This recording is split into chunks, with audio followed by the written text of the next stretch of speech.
La touche finale. La dernière pièce du lit royal.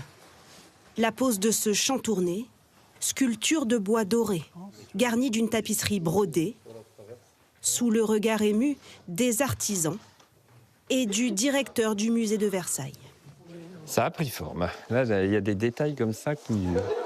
Tout se joue au millimètre près. L'objectif, c'est vraiment qu'on ait un raccord absolument impeccable entre le bois et le textile. Donc ce réglage-là, on le fait sur place. Ouais.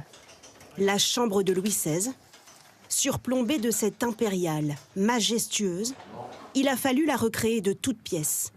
Depuis 2 ans, c'est dans cet atelier près de Tours qu'elle a été en partie imaginée par Charles Boulnois et François Gilles, tous 2 sculpteurs. Je ne sais pas si... Ah ouais, là, oui, il n'y avait pas encore les pavots. Oui, c'était la version avec le laurier.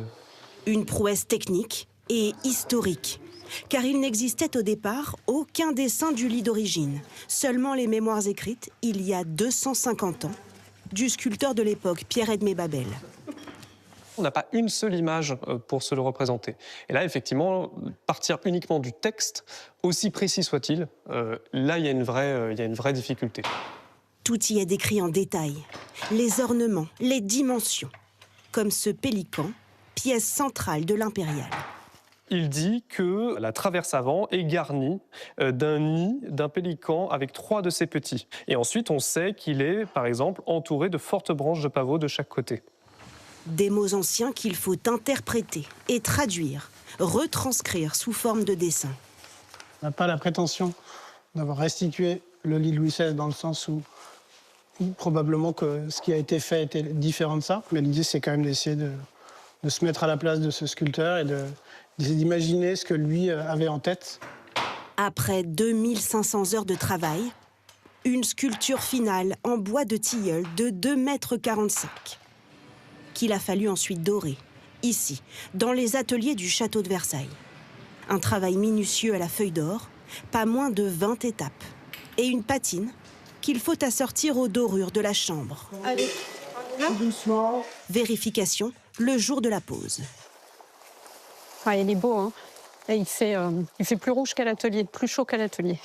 Donc c'est bien, on est contente parce qu'on voit que ça correspond bien à ce qu'on avait imaginé. Donc ça va, on est soulagés. L'accomplissement pour elle, comme pour tous les artisans sollicités, tapissiers, tisseurs, brodeurs, passementiers. Mais comme ça, je trouve que c'est pas mal, là. Et on ne peut pas faire plus tasser. Et pour Versailles, la réalisation d'un rêve vieux de 40 ans, reconstitué à l'identique, ou presque, la chambre de Louis XVI. Son coût total, difficile de l'évaluer précisément tant le projet est ancien. Mais pour un tel savoir-faire, une telle rigueur historique, le château a déboursé plusieurs millions d'euros. Même mes prédécesseurs, enfin depuis le début, on s'est demandé si c'était raisonnable de recréer ce lit. Et finalement, on y arrive et on ne regrette pas d'avoir osé. Une chambre royale, c'est toujours essentiel dans un château. D'ailleurs, les visiteurs le sentent. Un argument de taille pour l'un des monuments les plus visités au monde. Cette chambre va voir défiler chaque année près de 8,5 millions de visiteurs.